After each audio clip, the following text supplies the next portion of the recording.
What's ABLE? Well, ABLE stands for Achieving a Better Life Experience Act. And it was legislation that was enacted in 2014 on a federal level that was designed to maximize independence, autonomy for individuals who are blind or have disabilities. And it rolled out in New Hampshire a little bit over 2 years ago.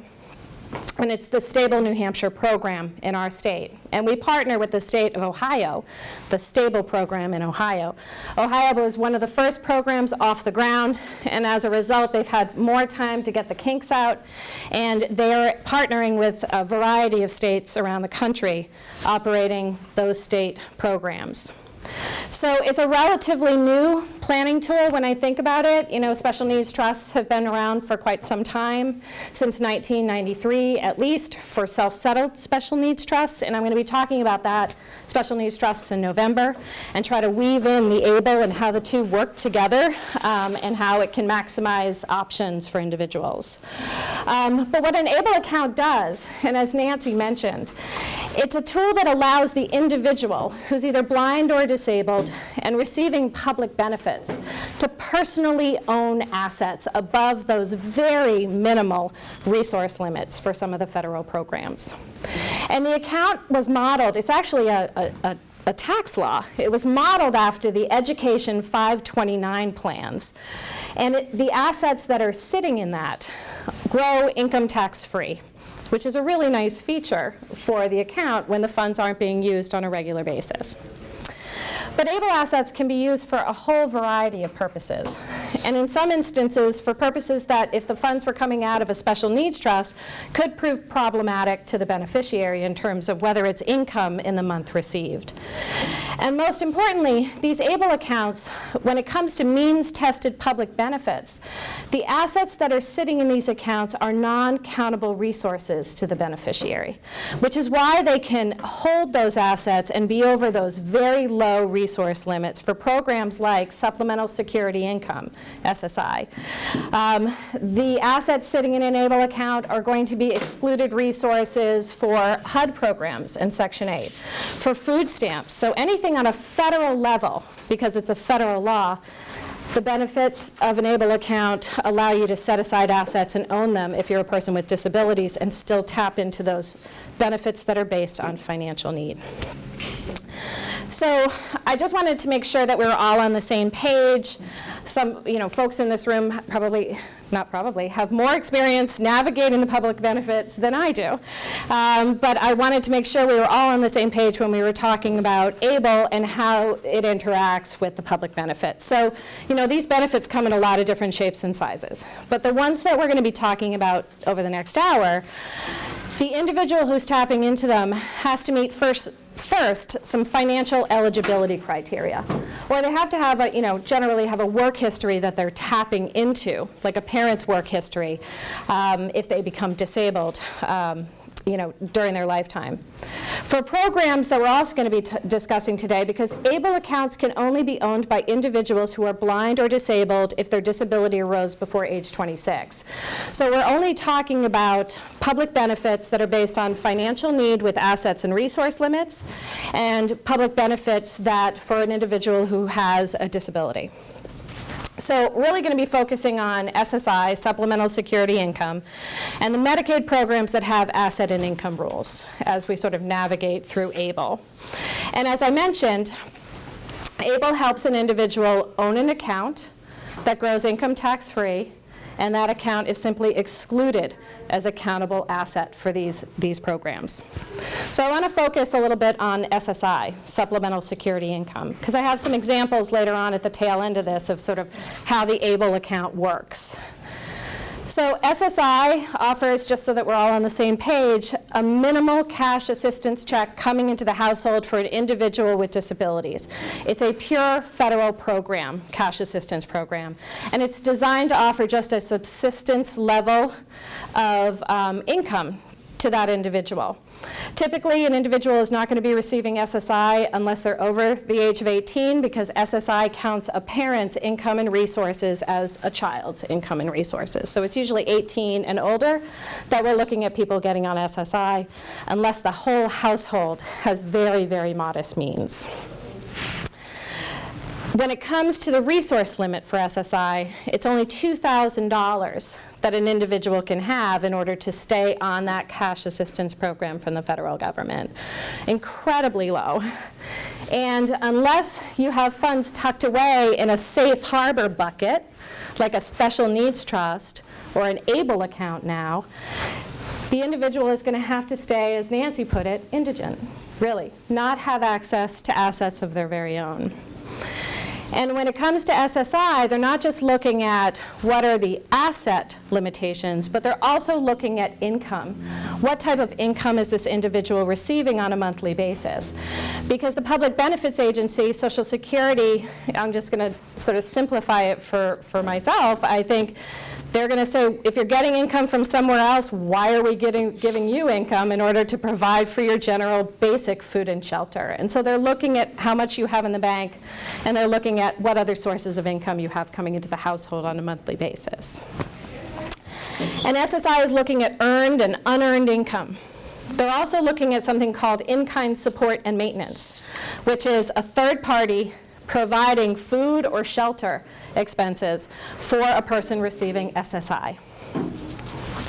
So I'm going to talk a little bit about how ABLE accounts work when we want to draw from another bucket rather than a third party or a trust paying for housing expenses. So it's important to know that if a third party pays for housing expenses for an individual, the SSI check is going to be reduced by a maximum of 1/3 in the month in which someone helps with, say, paying of rent. I also want to talk about sort of the federal Medicaid program. Very broad brush here, just to sort of see how it fits in with ABLE. Financial eligibility for Medicaid, generally, for the programs that I wanted to talk about a little bit, like any of the waiver programs for a person with developmental disabilities, any of the Katie Beckett programs for children with severe disabilities, the Department of Health and Human Services managing the joint state and federal Medicaid program, and we're glad it has a federal hook there because ABLE is a federal program. They're looking at monthly income eligibility of the person on Medicaid, and they're looking at the asset eligibility criteria for the person on these Medicaid programs. And there are so many different types of Medicaid programs. I took a look, again, I always pull up sort of DHHS's, they call it the fact sheet, and it's maybe in 0.2 or 0.3 font so that they can fit it on 2 pages to give you a snapshot of what these eligibility requirements are for the different programs. But knowing what program an individual is on helps you drill down on what type of planning we can do. So the Medicaid programs that are sort of waiver programs that might provide a personal care attendant or might bring services into the home for a person with severe disability, they're looking at a $2,500 resource limit, a little higher than the SSI, but still incredibly modest. So how does ABLE help people with these resource limits? Because that's really what it was designed to do. It was designed to allow individuals to have assets of their own, but not knock them off of the benefit programs that are absolutely essential to be coming into the house. So as I said, without an ABLE account, or without another one of those safe harbor buckets that have assets in it, that are structured properly to allow it not to be a countable resource to that individual, the person can only have that $2,000 of assets in their own name if they're going to stay on SSI. But that same person with disabilities, or that individual who's blind, if they meet the other criteria for participating in the ABLE program, can have up to $100,000 sitting in an account without becoming ineligible for SSI.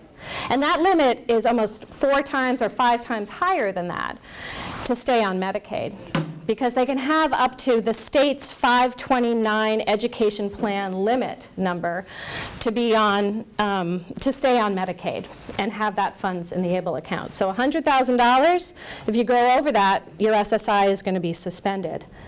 But if you're still under the 529 limit for the state program, you can stay on Medicaid.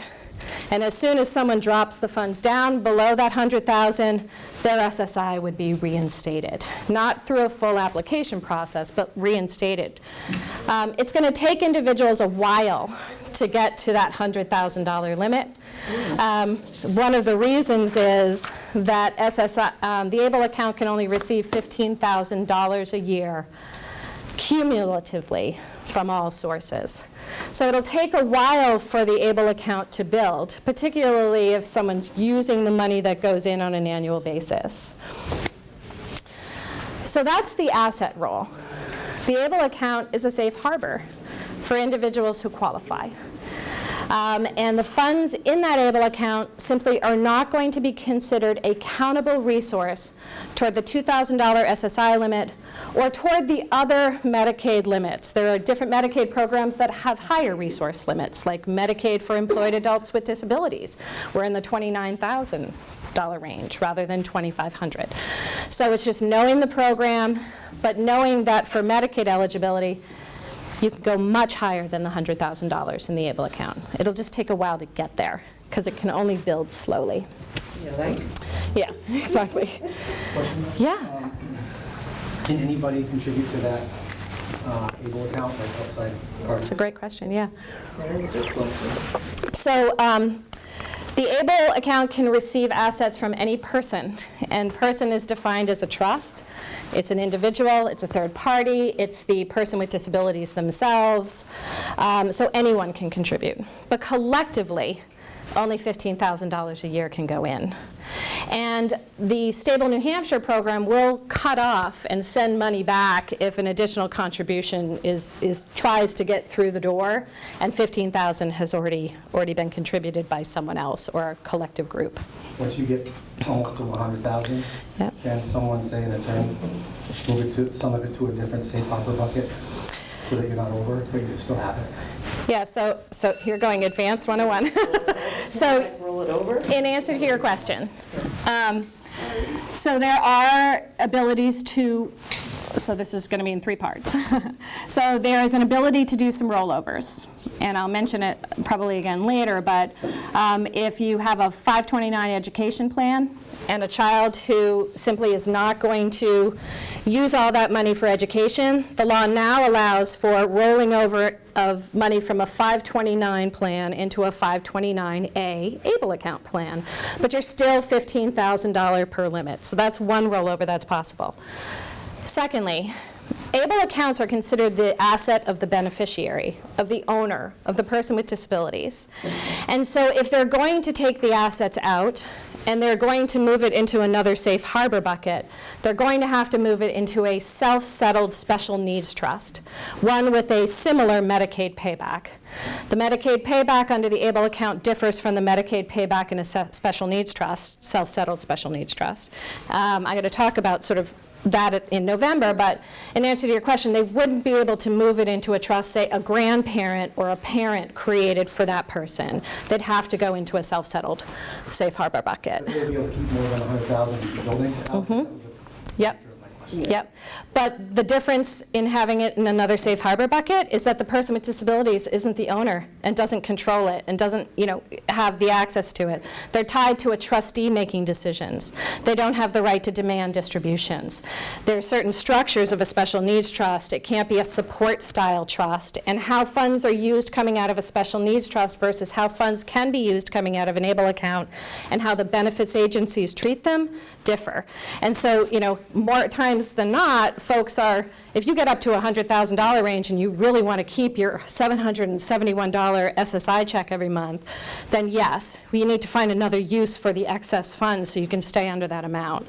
And maybe putting it into a self-settled special needs trust is the way to go. But if for a client, I just sort of want to work through the options and see, what's the best one to use. And we'll cover more about special needs trust. Oh, yeah, but it's a great question. Trust and all that next month. So please stand by for that for more information. Yep. And I'm going to try to, I have quite a few examples for the next one on how ABLE accounts and special needs trust are working together for clients, because we're starting to use them in sort of really interesting, productive ways for people. But as I said, the one reason ABLE is so attractive is that the owner has control over the assets and isn't tied to a trustee, third party making decisions about them. So that's sort of the asset piece. excluded resource when it's sitting in ABLE. But ABLE also helps with income limits. And regardless of how it's funded, regardless of whether the person with disabilities put the money into it, a grandparent put the money in, a sibling, or a trust put it into it, regardless of how it goes in there, the ABLE account can be used to pay for basic necessities, to pay for utilities, to pay for food, to pay for housing costs, and for a variety of other purposes, which are incredibly broad. And sometimes for purposes that if a special needs trust made that distribution, it could be counted as income to the individual. And so this is where I see ABLE as an incredible game changer for people, because not only can they own the asset, but they can use it in the same way that if they own an SSI check, they could use the SSI check to pay for their rent. Well, they own an ABLE account, and they can use the ABLE account to pay for rent. And when the money comes out of that ABLE account, it's not going to be reducing the SSI monthly check. And it's not going to be considered countable income to the individual as long as it's for a qualified disability-related expense, which it's really hard to think of what would not be a qualified disability-related expense, except, well, even so, I had somebody say, so what if somebody really, really needed to travel and have this particular activity? Well, you know what? If it's helping the quality of their life, and it's helping them get through the next 11 months, then I think there's an argument that a particular activity might be for a disability-related expense and travel. What's the oversight like on that? Yeah. So the public benefit. So the stable program is not the programs themselves are not looking at how the funds are coming out and how they're being used. As I mentioned previously, it's a tax law at its core. So if you use the money for a non-qualified expense, then you're going to have to pay income taxes on the earnings, and there's a 10% penalty on that. So the IRS is kind of interested in how these are, what the uses are. But when you think about it, how much is going to be in the ABLE? How much income is it really going to have earned? And you're only paying tax on the earnings. And so, is it a big hit? Depends on what the distribution was for. And so the public benefits agencies are going to be interested. They are interested in how it's being used. And so the ABLE program has the ability to, they don't prepare accountings for the people who own them, but you have the ability to track how things are used and how money is coming out and what they're being used for. So we're going to need a few more years to really hear this shakeout about how they're counting or not counting income. But I think the individual who's using it, just being certain and understanding how the funds are coming out and how they're being used and how it relates to improving the quality of the individual's life. Does it fall within one of these broad purposes of education or transportation or caregiving or help with their own personal planning or housing costs and utilities? I mean, it's so broad. Yeah. Well, you know what? When it comes to the POMs and the SSI rules, nothing counts as income coming out of, the POMs have a laundry list of qualified disability-related expenses. But if you look at the POMs, they say you should not be counting money coming out of the ABLE account as income. But the IRS is going to be interested in what's going on. And that'll change. Yeah. Well, it may very well change. It may, this is right now 2 years old in New Hampshire. The law passed in 2014, so, and just this year we received, guidance, I think it was from HUD in April of this year. We received guidance last year from the SNAP program, and CMS was right out there, and I told Nancy that I would get copies of those guidance letters to her for anyone who's interested. CMS was right out of the box talking about, how can it be used, and they're all talking about the qualified disability-related expenses, but they're recognizing this is a protected resource, it's non-countable, and what's coming out can really be broadly used. And so I think that that's sort of the structure that we're in. Where the rules for special needs trust, if a special needs trust pays for someone's utilities or housing or food or shelter costs, That's countable income in the month received. But if an ABLE account pays for it, it's not. And so that's just, it's a huge difference in how these two buckets are treated. But ABLE can't replace special needs trust because ABLE can only grow at a certain amount every year. And the pool of people who can participate in ABLE are different than those who can participate in the special needs trust. And there's a cap on how much can be in an ABLE account, and there's not in a special needs trust. So they really have, in most cases, they're working together. Whether they're working together during the individual's lifetime or at the death of a parent, these two are going on parallel tracks, and you're just figuring out which bucket is a better one to draw from for this particular expense. So I want to talk about who can own an ABLE account, because I mentioned the pool of those people is somewhat limited. So not everybody can own an ABLE account. Not everyone's going to be able to say, if I put my money into this stable New Hampshire account, it's an excluded resource. You can't count it. ABLE accounts can only be owned by individuals who are blind or meet the definition of disabled under the Social Security Administration rules. So like not able to engage in substantial gainful activity due to a disability that's lasted at least 12 months and is expected to be permanent or result in an individual's death. Cherry topic for this afternoon, but so it really just means that ABLE accounts for the disability. This is an individual who has a significant functional limitation of some sort, either cognitive or physical. That's going to be permanent. And only if that disability or blindness arose before age 26. So the magic age is 26 for an ABLE account. And other planning tools don't have any age limits. So why is that? So that was part of the, you guys are like advanced. So I actually have an answer. I know. As I said, it was a tax rule at its core. And part of the fiscal note was to ensure that it was not going to cost too much for the federal government to have more people participating in public benefits programs while still keeping assets. So 26, I don't know how they drilled down to that number or that age. 26. There is advocacy going on. I know that the Special Needs Alliance, which is an organization that I'm a member of, has a public policy committee.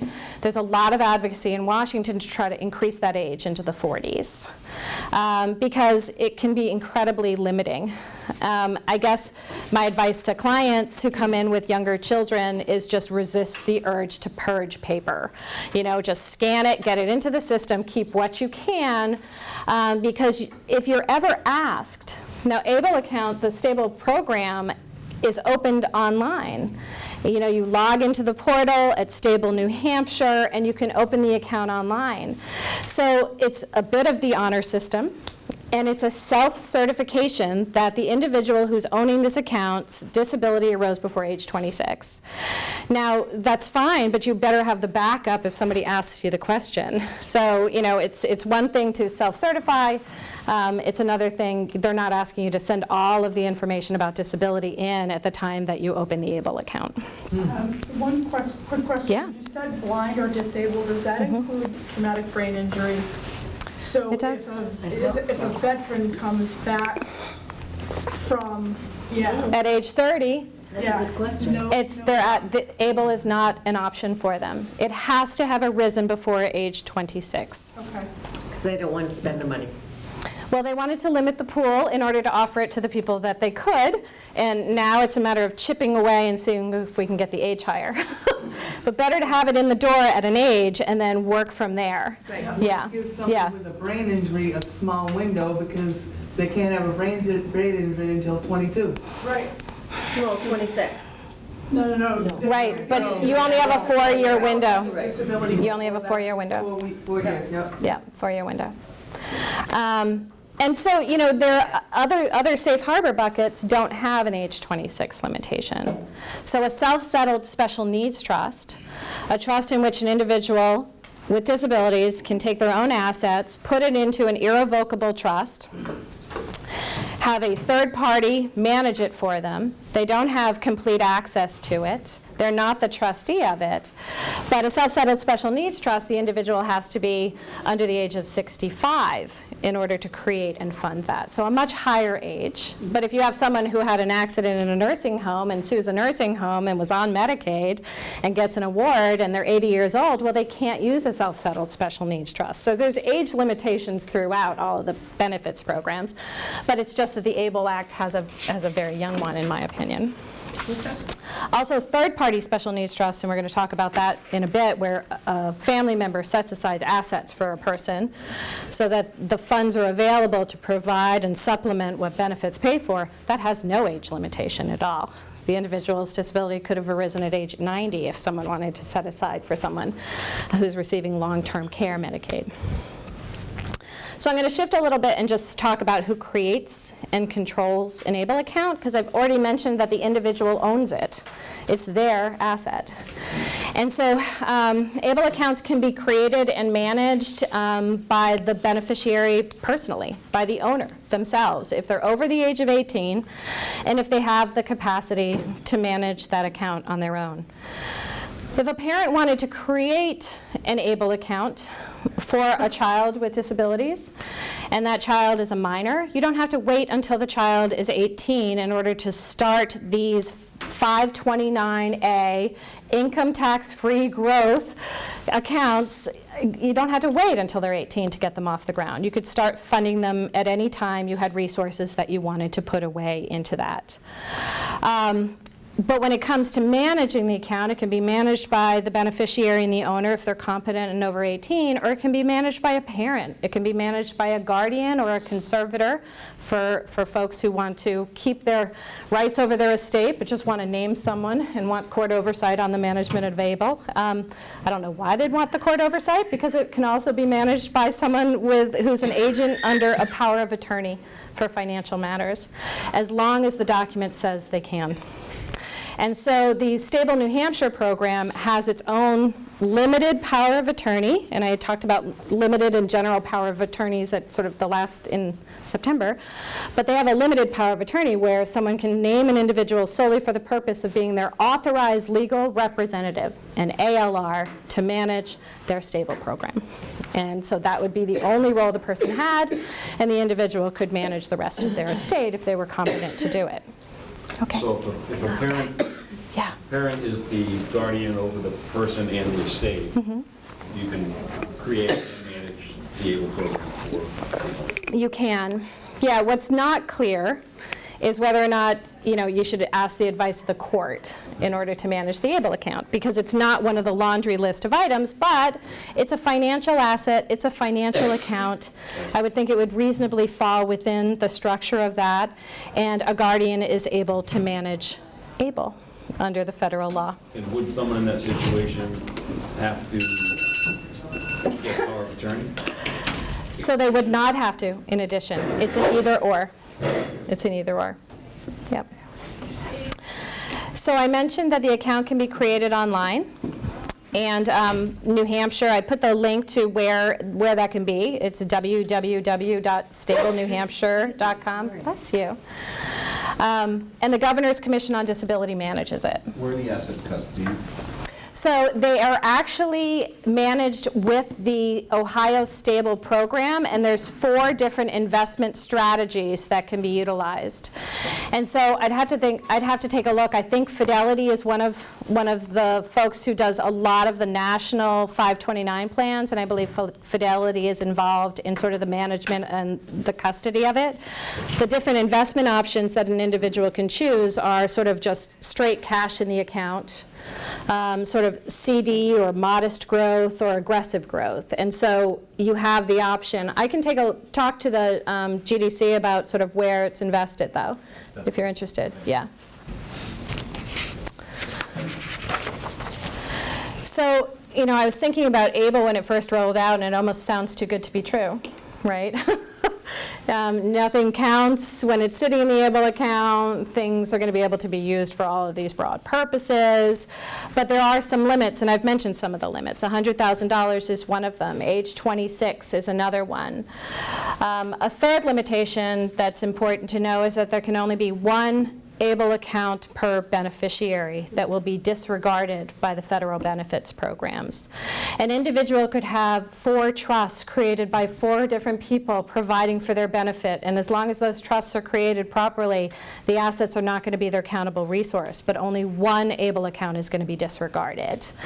The total annual contributions that can go into an ABLE account from all sources cumulatively right now is $15,000 a year.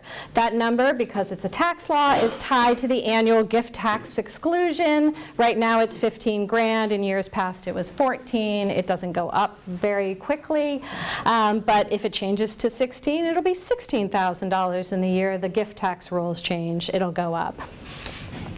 If an individual is employed, there now is an ability, so ABLE's been evolving, and we hope that the age is the next evolution, but an individual, if they're employed, can contribute an additional up to about $12,000 of earnings into the ABLE account. So it's sort of like an incentive for folks who are working. So if you're on MEAD, Medicaid for Employed Adults with Disabilities, and you want to contribute a little bit more to an account that's going to grow income tax-free, ABLE is going to be an option for some additional contributions. But that's the only extra bump in how much you can contribute annually, and it can only come from the individual's own earnings. And it's above the 15. It's above the 15 right now, but it's tied to their earnings, and it's only that person. So it's not a grandparent who wants to be generous and add to it because they're working. Max potential is 27,000 a year. If they're working. Still subject to the 100,000.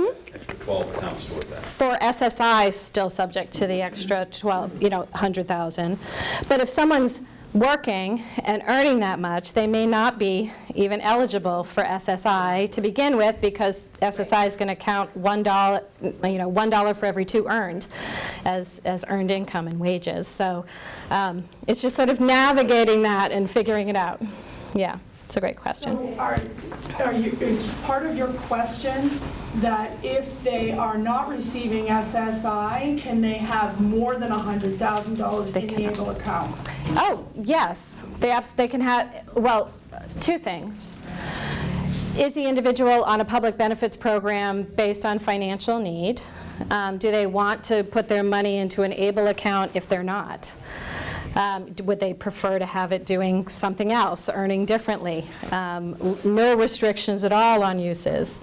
But if they are not on SSI, but they are on Medicaid, like MEAD, then they can have over $100,000. They can contribute more if it's tied to their wages annually, and they can get up to the 529 limit. We're tied to Ohio's limit, which is, I think, 500,000 for Medicaid eligibility. You go over that, you're suspended from Medicaid eligibility, and you better drop back down. But we've only, in New Hampshire, had about 2 years under our belt, and if it's $15,000 a year, or even a little bit more, now that we have earners able to contribute a little bit more, it's going to take a long time to get to the Medicaid limit. That presumes someone's not using it, so they're putting money in, and hopefully the money's coming out for their benefit too. Did you have a question? 529, when they rolled it out, you had the ability to forward gift up to 5 years. You have no ability to do that here. Okay. Yep. But the 529 rollover that we have, allows for, if someone's not going to be utilizing it for educational purposes, you have the ability to get it into another account that then can be used for, say, one of the individuals that that qualifies for ABLE. Yeah. So ABLE accounts can only hold cash. They can only receive cash, and then that cash is going to be invested through one of the investment options, but only cash can be contributed to an ABLE account. And one way ABLE accounts and special needs trusts work really well together is, we've been talking about it, there's just no cap on how much can be in that special needs trust. I think one of the biggest limitations, or it's not a limitation, it's just something to be aware of when thinking about ABLE accounts, is that there is a Medicaid payback on ABLE accounts. And so, say a third party wanted to contribute to to an account, to a safe harbor bucket for a grandchild. Well, they should think carefully whether they want to be putting it into an ABLE account that has a Medicaid payback at the end of the day, or putting it into a third-party special needs trust that has no Medicaid payback at the end of the day.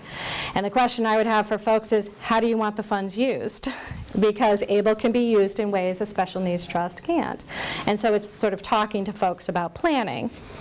But ABLE accounts are similar to self-settled special needs trusts. These federal safe harbors that allow a person with disabilities to put their own funds into this trust and remain eligible for public benefits like SSI and Medicaid. But the ABLE payback is different from the payback under a self-settled special needs trust. The ABLE payback is only for Medicaid that the individual received from the date the ABLE account was created forward. But the money in a self-settled special needs trust is the date the person was born and received Medicaid forward. And so, ABLE accounts have a shorter Medicaid payback period, but the Medicaid payback period exists. So before sort of moving on and talking about how these accounts can be used and sort of how they can be used in ways that, say, a special needs trust might not be able to be used as easily, I just want to summarize just some of the features that we just went through. The key features for an ABLE account, the individual's disability has to have arisen before age 26 until we get a change and bump up that age on a federal level. There is a Medicaid payback at death, repaying the state for Medicaid assistance provided to that individual from the date the ABLE account was created forward. Annual contribution limits are tied to the gift tax limits. Right now, that's $15,000 a year from all sources annually, except for that one exception for people who are wage earners. There's a cap on how much can be in the ABLE account and be excluded by the public benefits agencies, that $100,000 for SSI and the $529 limit for Medicaid. Yeah? So when you're creating the account online, there's the spot where you would designate someone access. Yeah, and it's only one person. Yeah, it is only one person. And they're your authorized legal representative to manage the ABLE account. Yeah. Yeah. The person that holds a debit card? It could be the person who holds the debit card. And so that's going to, I have a beneficiary for an ABLE account who holds his own card because it is the individual's own funds. So it doesn't have to be the authorized legal representative who holds the card. But we have an account where both the mother and the son hold a card. One is a representative for the son, and one because the son's able to have the card in hand. And so I want to talk about sort of how funds come out. So I mentioned that individuals personally own the ABLE account. And from Social Security's perspective, money coming out of an ABLE account is just a conversion of a non-countable resource to another non-countable resource as long as you're using it properly. It's your money, and they're going to exclude it in the month that the money comes out. There's one exception. It's kind of a complicated nuance, and I'm happy to add it to the slides before I post it, but it has to do with housing. So if you're going to take money out in a particular month, say out of an ABLE account, and you're going to put it into a representative payee account to pay for rent, to pay for a housing expense, you better pay that expense in the month that you took it out. Because if you hold it into the next month, it's a countable resource. And so for housing alone, even though it's a permissible expense, there's a wrinkle on timing. And so for people who are administering ABLE accounts, it's just important to know that one wrinkle is there, because I think it could catch people up if it's coming out of an ABLE account to a representative payee account to write a check. What would be the purpose of taking something out of one account and putting it into another to pay rent when you could just pay the rent or the housing expense out of the ABLE account? If you have different individuals who are managing the two accounts, if you have one person who always wants to be responsible for be responsible for the housing piece, I don't see a reason for it, because you can go into the ABLE portal and say, I want a check cut from tenant's ABLE account to landlord and I'd like it on a monthly basis to be for this amount. I don't see a reason to do it. Is there any capability of electronic fund transfer? There is. Well, not electronic fund transfer, no. There's a way to fund it electronically, but currently through the Stable New Hampshire program, there's not an EFT, electronic fund transfer, to have money go out. But you can go into the portal, put in Liberty Utilities for this amount, and send out a check. Yeah. I think that's something that they're probably going to be looking into, to have immediate transfer of funds, but they don't have it currently. So just talking about what ABLE can be used for, qualified disability related expenses, QDES, they call it in the program operation manual for the Social Security Administration. But really, ABLE is designed and articulated to maintain, improve health, independence, and quality of life. So that's the starting place. And then they give a laundry list of these qualified disability related expenses. But a lot can be crammed into maintaining and improving health, independence, and quality of life. That's the distribution standard for ABLE use. But when they talk about permissible QDEs, because they wanted to give people guidance, I think, and guidance is helpful, in my opinion, coming from the public benefits agencies, if for nothing else but to hold their feet to the fire. Basic living expenses, education costs, training and support in the employment arena, housing, including rent, mortgages, utilities, property taxes, condo fees, snow clearing, lawn maintenance, all of those kind of things that are relating to maintaining the house. Transportation costs, assistive technologies, personal care, support, healthcare expenses, professional services. If someone needed to do powers of attorney so that they don't need a guardian but they're competent to do it, they can use the ABLE account to hire a lawyer or hire an accountant to do taxes. What if you need this for a one-time thing? Like, my daughter-in-law is trying to buy a van, and have the van, equipped so that she can drive it. Yeah. So would this account be, the best option for something like that, or is there something better out there for something like that? There used to be the PASS plan. Yeah. And I don't know if it exists anymore, but. So if she's looking to save and build her resources so that she can afford to do the adaptation to the van, an ABLE account would be a great tool for that, because she would retain control over it, and she's building up the savings, and it's an absolutely proper use for it. Okay. If she's not going to own the van, right? If she wants a trust to, say, own the van and insure the van, then the ABLE account's not going to work, because someone's going to have to own it, and an ABLE account can only own investments. Right. It can only receive cash and own investments. It can't own the vehicle. So, but the funds could be used to modify the vehicle. Yeah. We just had this conversation last week, and I mentioned your name, and so I don't know, Well, that was thoughtful. You're getting a call from her. Oh, thank you. That's very nice. But yeah, using the money coming out to modify a vehicle is a great use. I actually had a client who was on the MEAD program, and he really wanted to start saving for a house, and he also wanted to start saving more for retirement because his peers were doing it. And he was stuck at the very, even MEAD, he was going to go over the higher resource limits for MEAD, and so the ABLE account allows him to grow it. And he's not on SSI, so he's not worried about this $100,000, but he's ticking away at putting down a down payment for a house. He's going to ultimately own the home, but this is how it sort of changed his life. He's not forced to stay at these lower limits, even though he's a wage earner, and he can save. And then he wants to save in an account for his retirement later on, and how can it be used later? Yeah. This guy, yeah. Yeah. Yeah, so it's making a real difference in sort of his long-term game plan for himself in terms of autonomy and independence and feeling on par with his colleagues at the office. I think it's really sort of enabling for him. Yeah. Not to speak for him, but so if I guess my point on why ABLE and special needs trusts need to work together and why some are great buckets for one thing and another is a great bucket for another is it matters who pays an expense. And I've touched on that a little bit.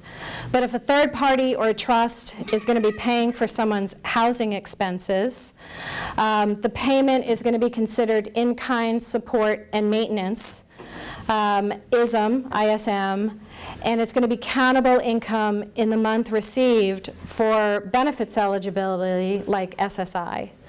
Now, the rules for the benefits programs don't match, and I wish like they had the same rule for Medicaid and SSI and who owns what, and so this is a very simplified version of this example. But if a parent pays for rent for a child, or if a parent allows a person with disabilities to live in the home and that person is on SSI, that parent is giving that person in-kind support and maintenance in the form of free rent and free housing costs. And that individual's rent is going to be, that individual's SSI check is going to be reduced by a maximum of 1/3. And when you're talking about, $771 in an SSI check, to have it slashed by $257 is a big difference. 551, just throwing that out there. Yeah, that 1/3. Thank you for doing the numbers for me. And I did the $20 disregard, though. Okay, sorry. Okay, but that ability to pay housing expenses without affecting SSI or Medicaid is how ABLE is really sort of changing the day-to-day on shelter costs for people. Because if that parent, or if, say, a trust decides to put funds into an ABLE account, presuming they're not over the $15,000 limit for that year, and that ABLE account then pays the landlord directly, not going into an SSI rep payee account first and waiting a little while, but pays the landlord directly, that's not going to affect the SSI check at all. And so using that ABLE account as the intermediary between the person who wants to pay the housing cost and the housing cost, landlord, or the taxes or the insurance is a game changer.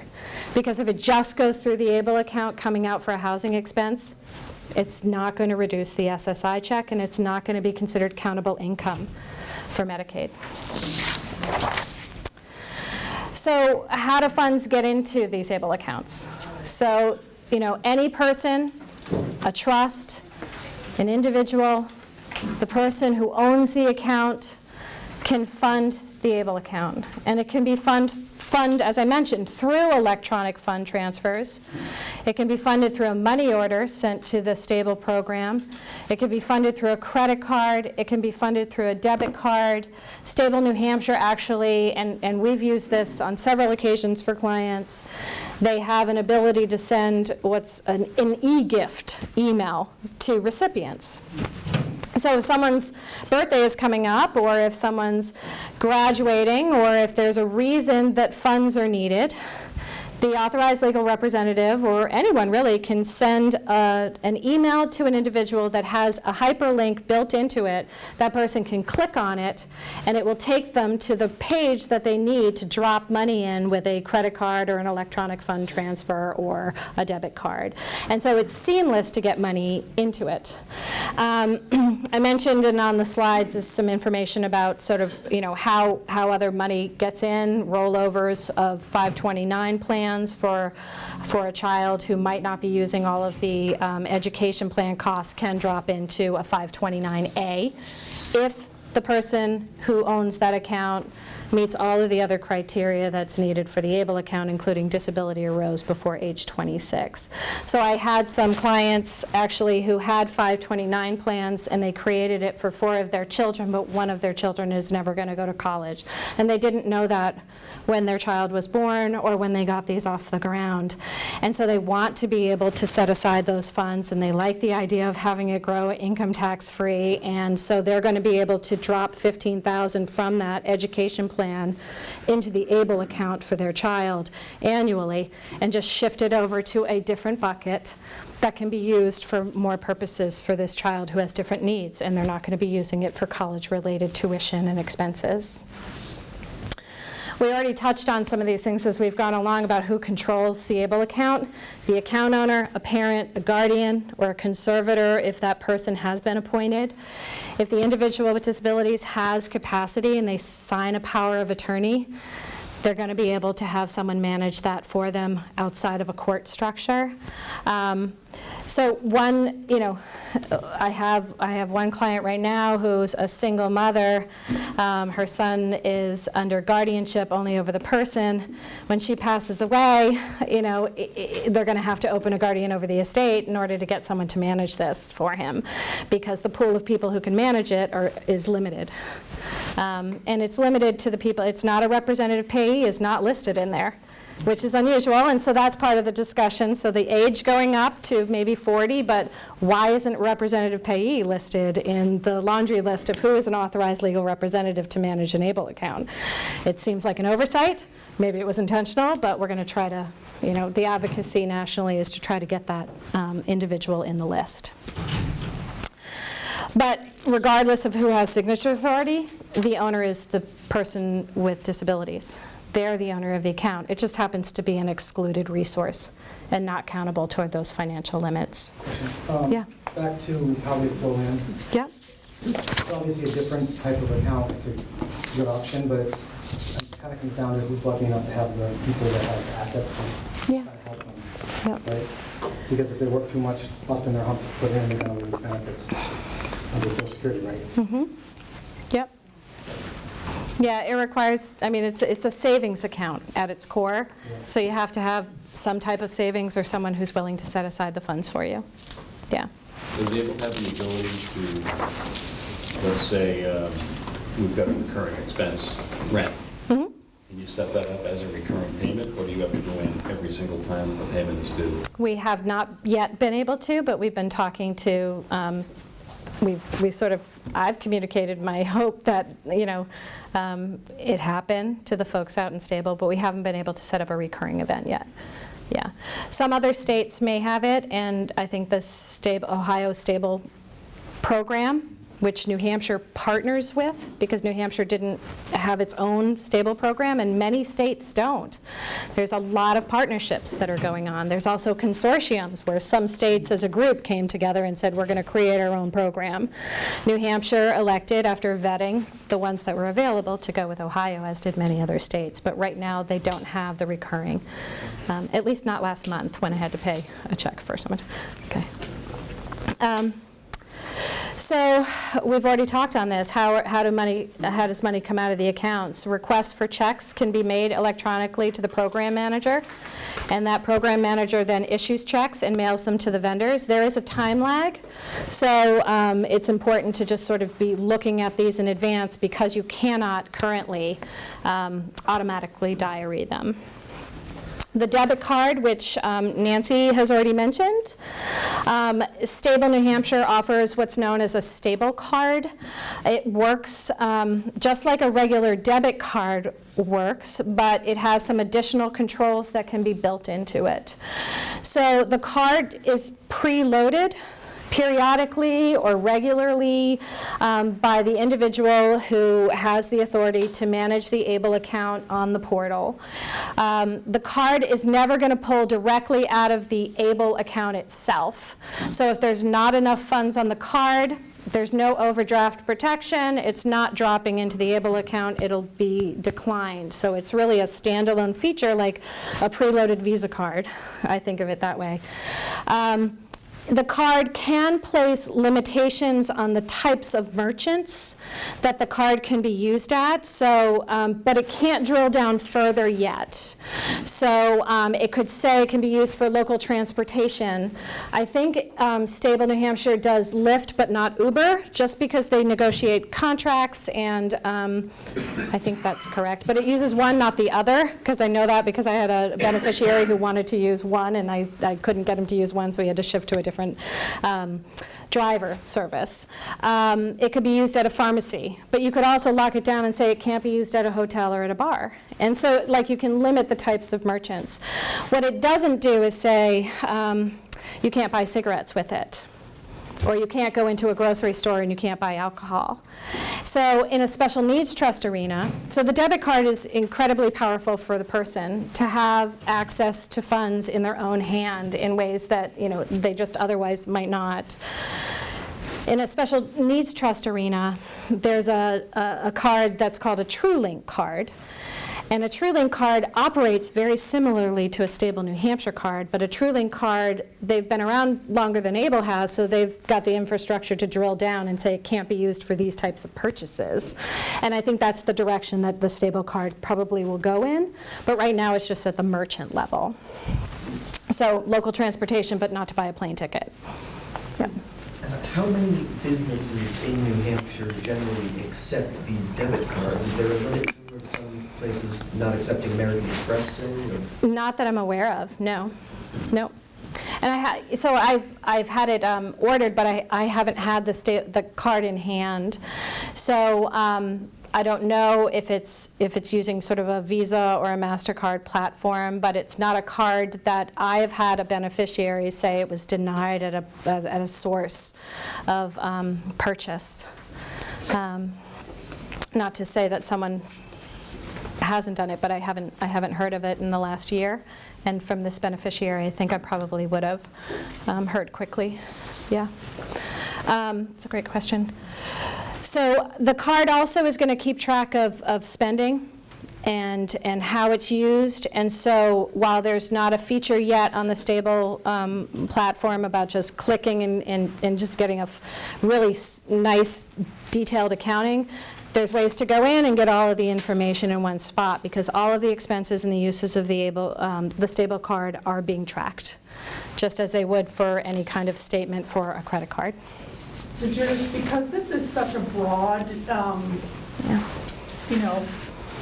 ability to use this card. Yeah. If I'm disabled, I'm just picturing my daughter going to the mall and saying, "Ooh, I think I want a smoothie," and she uses her card. Is the scrutiny still with the IRS on that, or is it just? It can be used. So is she hungry, and does she need to eat, and do people need to eat for health reasons? I mean, I think that you come down to sort of a practical, is it to maintain and improve her quality of life, her health? Okay. And so the qualified disability expenses are there, and they drill down. Clothing can be purchased. So if she's in the mall and she sees something that she wants, that's about maintaining her quality of life and being able to clothe herself. So we haven't had the type of pushback, and there's no examples in the POMs and the Program Operations Manual, like when it comes to distributions coming out from trusts. I mean, they're so granular about what is and isn't income. The ABLE program's Program Operations Manual is very broad, and it's because the standard, I think, is very broad, and because it's the individual's asset, and because Social Security considers it just going from one non-countable resource to another non-countable resource of food. Yeah. But if you use it to pay down, put a down payment on a house, the person dies and it's something you pay back Medicaid with, does the state own your house? Like, how does that work? So own your house? An individual can own a house, and a house can be a non-countable resource. But you said ABLE's used to pay back Medicaid, right? Right, but if you use the money to put a down payment on a home, you've converted one non-countable resource to another non-countable resource. The issue with the home is, if the money had stayed into, this is a great group, if the money had stayed in the ABLE account, at death of the beneficiary, Medicaid would have been entitled to recovery from the date the account was created forward. If an individual is living in their own home and receiving Medicaid assistance, the Medicaid recovery is from age 55 forward, if they're not in a long-term care nursing home style Medicaid assistance. So it's kind of a complex question that I'd have to outline. Yeah. If they But- use that to make down payment, Yep. they're all good. It's basically. Yeah, but if they keep getting Medicaid assistance, and if they die, there's a potential recovery depending upon the type of assistance they received. After age 55, yeah. And so it depends on whether it's like home and community-based care assistance where the recovery is earlier, or is it just sort of it's the recovery on a home is complicated. But in answer to your question, yes, they've moved it from one non-countable resource to their home, which is a non-countable resource. And they haven't gotten rid of the Medicaid recovery in every circumstance, but it's not tied to the rules of Medicaid recovery in the ABLE account. Thank you. Yeah, you're welcome. So I had a couple of examples. I just did 4 really quick examples, and I feel like I've talked about some of them already, but I just wanted to go through them just to give you a sense of how ABLE is used and how it can really change the landscape for individuals. And the first one is about cash in hand. Just generally don't give people cash in hand if they're on SSI, because it's going to reduce their SSI check dollar for dollar, because they can use those funds for food and shelter. So if you have a child who's over the age of 18, and let's say they're on SSI, and they're getting $771 a month, and you have a really sweet grandmother who wants to give that grandchild $25 of cash every week so that they can just do what they want and they could buy the smoothie at the mall, well, giving that check is going to reduce the SSI check to $671, because cash in hand is a dollar for dollar reduction in someone's SSI check. But if that family member instead put the money into the ABLE account, and that ABLE account then loaded a prepaid debit card at $25 a week, no change in the SSI check. So it's a way to get cash in hand to an individual. I talked a little bit about food and housing expenses. So this is kind of based on an example, 25-year-old living in an apartment, receiving SSI. And SSI, I just use that because it's sort of the easiest way to illustrate how ABLE affects things, but the counting rules are the same for income counting for Medicaid. If they're receiving SSI, they're getting that $771 check, and they're also getting, let's say, Medicaid assistance under a waiver program, and that Medicaid program is going to be counting resources and income. And if a family member is going to pay rent or pay the utilities, and the heat and expenses, that SSI check, as I said, if another person is providing you with food and shelter, you're receiving in-kind support and maintenance from a third party, and the maximum amount your check is going to be reduced is by 1/3. And so they're only going to be receiving a smaller amount of SSI on a monthly basis. But if that family member had dropped that rent or the money for the expenses into the ABLE account, and the ABLE account paid Liberty Utilities, and the ABLE account paid the landlord, then that is an absolutely permissible expense coming out of the ABLE account, and the SSI check is unchanged. And it's just using it as the conduit to have money flow from the person who wants the money to go to the end source, rather than having it go directly in hand to the individual who's receiving those public benefits based on financial need. I talked a little bit about this already. The third example is that my Mead client, and it just illustrates sort of that, Mead has a higher resource limit, but it's not unlimited to be on Medicaid for employed adults with disabilities. And so someone who wants to have those excess resources to buy a van, to equip a van, to buy a home, and to modify that home, or just to save for their own retirement later in life, the ABLE account is the vehicle for that person, and they're going to be able to own the assets rather than having to lock them up into a trust structure. I think my last example is sort of about, it goes back to sort of generosity. So ABLE accounts, it's true, there has to be a funding source for the accounts. Whether it's a person's own money and earnings, if they don't spend every dime, whether it's a third party putting it in, whether it's a trustee of a special needs trust putting it in, because there's a lot of trusts that are now funding ABLE accounts because ABLE can be used for a few more purposes than a special needs trust can be used for. I had a grandparent actually who was contributing $10,000 a year to 3 different grandchildren.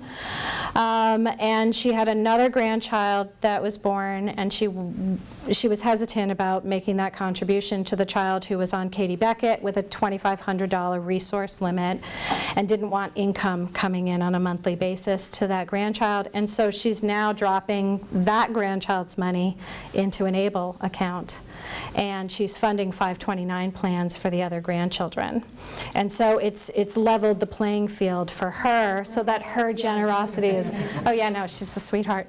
And, you know, she bought her long-term care insurance, and she's, you know, she's like set for the rest of her life, but she wants to sort of help 2 generations down. Yeah, but just Go ahead, finish that. Yep. So the one thing that she can't do is designate the inheritance to the grandchild, because ABLE can only receive $15,000 annually. So ABLE is not going to be the vehicle for estate planning by families for later on. 529 and make that the beneficiary, and then over time, funds could go $15,000 at a time. She could. So, But in this case, she knew this grandchild was not going to be attending college and using the money for educational expenses. I Yeah. understand, but you can Yeah. still use that as a funding mechanism after the grandmother dies. You can. If there's an individual, it depends on who's the beneficiary, right? And so if the 529 plan says the beneficiary is that child, and so I'd have to take a look at the regs. So most of the rollovers are happening during the life of the individual who's owning the 529 plan, not when they're designated as a beneficiary, because there's still a $15,000 a year contribution limit. So, but for this particular grandmother or family members, she's not going to be able to plan for an inheritance for a child or for a grandchild using the ABLE account unless it's a much more modest inheritance that's going to them. The ABLE account's never going to be able to own a car. It's never going to be able to own a house. It's not going to be able to receive stocks and bonds and a third of an investment account. You know, it's not going to be able to hold tangible personal property for this individual to use. That's where a special needs trust is going to be essential, because a trust has no limits on how much it can receive at any given year, what it can hold, what the trustee can purchase, how investments are made. It's much broader in its structures and uses. But the two together ensure that you can pick a bucket so that you're not reducing an SSI check and you're not having someone go over an income limit because you happen to pay for an expense that Medicaid would consider or SSA would consider food and shelter costs. Yeah. So I think that's where I was. I think I'm done. So my 2 questions are there fees for withdrawal, and are there limits to the number of times you can access the account in a month? I know I do have one account that has limits on how many times you can move money in or out. Yeah. So I'm just curious about that. So the stable program, I'm not aware of limitations, so I can take a look and get an answer to you on that. Your first question, though, I think Are there fees for yes. withdrawal? So not for withdrawals, but there are fees depending upon the different investment structures that you choose. And so individuals have to go in carefully and take a look at which investment profile you want to utilize. Now, just because you're a resident of New Hampshire doesn't, you know, I think Stable is one of the best platforms out there, and New Hampshire, you know, did a lot of vetting to choose it.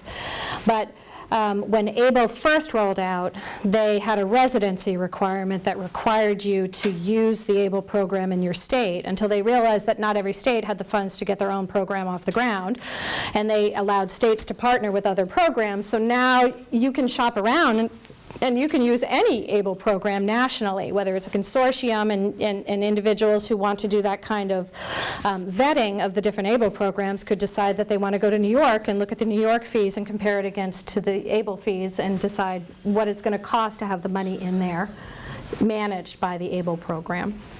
So you're saying that it's been opened up so that any state that has the program finalized, that that residents from any other state can tap into that program?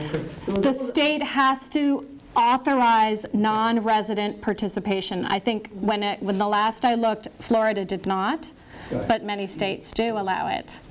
But what the federal law did was remove the residency requirement that you participate in. You have to be a resident of the state in which the program was operating. That came out in one of the very first changes to ABLE. Each state gets to decide whether or not it wants to allow non-residents to participate. Not all states do. Someone with a really rich family member. Someone with a really rich family member, they could go to a different state that has higher limits and use that system to get more money into it. Yes, from Medicaid, but SSI is $100,000 nationally because it's a federal program. The Medicaid programs are tied to the state limits because, one, it's based on a 529 plan, and two, Medicaid is a joint state and federal program, and so states have a little bit more leeway. But yes, someone could shop around if they found a state that would allow non-residents to participate in their particular program. And when you talk about platforms, so I can go in and say, I want to invest in, you know, a particular kind of money market? So it's based on risk. So, you know, like, do you want an aggressive growth because you're, you know, a 20-year-old? Do you want principal preservation and you really want it to look like a money market where you're earning 1.2%? You know, When you're setting up the account, you go online. That's why I'm attending today, because when I went there, I'm like, wait a minute, you have a monthly charge, we have to make There is a charge. investments. And I was like, I'm not comprehending this stuff. Is there a certain percentage that you have to invest in accounts? And then I spoke with a lawyer, and he's like, no, you can go to another state where they might not have monthly charges or different investments. So that answered my question. As long as that state allows non-resident participation. What about liquidity of the funds? I mean, are all four options allowing? So this is where I'd love to have Bill Dwyer here, because he's the state treasurer and he has all the answers to the investment structures. Right. I don't have those today. And you lose money, Yep. does that come out of the ABLE account? It has to come out of the ABLE account because that's all they, Exactly. yeah. Exactly. But I don't have a whole lot of folks that, I mean, it's going to grow over time. And so we're only a couple of years in New Hampshire. I know. So the most that some accounts have is $30,000 if they haven't drawn any money out at all. And so it really does, you're asking the right questions. You have to analyze like whether or not you want to have all funds available to you immediately and you want it sitting in a bank-style bank account and the money's not earning. And then you have to buy into the fact that there is going to be fees because you know, they're running a program, and so there's going to be fees that are paid. You know, banks don't really charge a whole lot in fees right now, but the program has to. The other side of that is, if they are making out well, the ABLE accounts are going to do great. It's going to just grow. It just depends on the investment. So right now, there's 4 that I'm aware of, 4 different investment options that you have in the Stable New Hampshire program. And I think it'd be great if you wanted like Bill and Chuck Saya to come in and because they can talk about the finance piece and they can talk about some of the questions for folks who are rolling it out. Because I did. I went in to open up an account for him, and I'm like, I don't get it requires you to answer some questions. And my other question, I know, maybe after, in case everybody else has questions. You were saying that, okay, when you set up the account, he's the owner. I'm the guardian. Okay. I think you made it sound like I should set it up for him in case I die tomorrow. Well, he's the owner. You can only set it up for him. Right. Yeah. Yep. You know, it's not owned by. He's the owner of it on the books. Okay. Right? You can be an authorized legal representative to manage it, to make decisions about where a check gets cut out of it. to make decisions about whether or not, you're going to be more aggressive in the investment structure because you have more money in it. You're going to be a person who's able to ask for information about how things were used. You'd be able to be the one who could order the stable card and hold it if you wanted. Okay. Yeah. But the owner is the person under age Right, I know 26. he's- Yeah. So this is the end of the presentation. Okay. We're going to hang around for a few more minutes for questions, but for recording purposes, we'd like to thank you Sure. for coming in today. You guys were great. And we'll stick around for a few more questions if you like, but thank you for your time today. Thank you. Judith.